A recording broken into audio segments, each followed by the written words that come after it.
Isang mapagpalang araw sa ating lahat. Ako po si Sarina Espalam at yung ilalahat ko na para sa daily devotion na pinamagatang ang kapangyarihan ng dugo ni Kristo. So yung concept natin ngayon is blood of Christ. And the scripture natin ngayon is Romans chapter 5 verse 9. Ang sinasabi, we have now been justified by His blood. How much more shall we be saved from God's wrath through Him? Tagalog, lalo pa nga, ngayong itinuturing tayong ganap sa pamagitan ng kanyang dugo, ay maliligtas tayo sa galit ng Diyos sa pamagitan niya.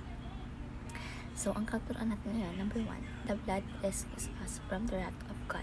So, meaning to say, ang dugo ni Kristo, or yung blood ni Kristo, ang nagsisilbing sacrifice para sa ating mga makasalanan. Dahil sa dugo ni Kristo, tayo naligtas mula sa parusa at galit ng Diyos na nararapat sana sa atin, no? So, the blood rescues us from the wrath of God. Next, the blood reconciles all things back to God. So, ang meaning to say, ang blood ni Christ ay nagsisilbing tulay upang maibalik yung relationship natin sa Diyos na naputol dahil sa ating mga kasalanan. So, ang blood ni Christ ay nagbabalik ng kapayapaan at pagkakasunduan between people and God. So, the blood reconciles all things back to God. And lastly is the blood recovers our value. So dito, meaning to say, dahil because of blood of Christ, tayo ay muling naging mahalaga at may halaga sa mata ng Diyos. No? Hindi na tayo tinignan bilang mga makasalanan, kundi bilang mga anak ng Diyos na may malaking halaga at layunin.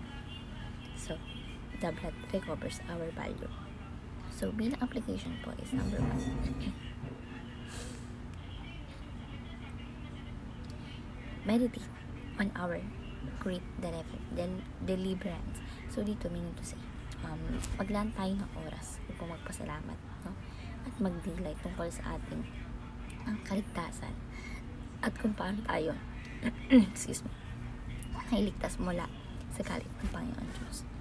Ito ay nagbibigay ng pasalamat at pagpapakumbaba. So, magdasal tayo at mag-isip kung anong ibig sabihin ng pagiging ligtas mula sa kapahamakan, no? Pwede tayong mag-reflect sa mga Bible verse tulad ng Ephesians chapter 1 verses 7. Yan. So, meditate on our great deliverance. Next. Number 2 is bask in the overwhelming love of God. So, dito sinasabi na isang magandang pagkakataon ang magpasalamat at pagpuri tayo sa dakilang pagmamahal ng Diyos. Ang blood ni Christ ay pinakita bilang sukdulang pagpapakita ng kanyang pagmamahal sa atin, no? So, habang darasal, huminto tayo sandali, no? At magpasalamat sa walang hanggang pagmamahal ng Diyos na ipinakita sa pamagitan ng sacrifice sa kanyang anak na si Jesus Christ. So, bask in the overwhelming love of God.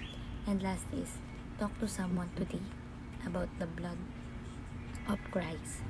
So, sinasabi dito na makipag-usap sa iba at ipahayag ang mabuting balita tungkol sa sakripisyo ng Panginoon Diyos na si Jesus Christ, kung paano siya nagbigay ng kanyang buhay upang tayo ligtas. So, hindi lang sa atin, kundi sa friends, family, or and so on, no? So, maaari mong simulan ang usapan sa isang kaibigan, kasamahan mo sa trabaho, or kaibigan mo, pamilya mo, tungkol sa iyong o sa ating pananampalataya at kung paano tayo binago ng blood Jesus Christ sa ating buhay. So, talk to someone today about the blood of Christ. So, ayun namin ako nito sa daily devotion na rin kayo. Make sure sa iba, syempre mga sa ating buhay. Thank you po sa pakikinig at tapos po sa ating lahat.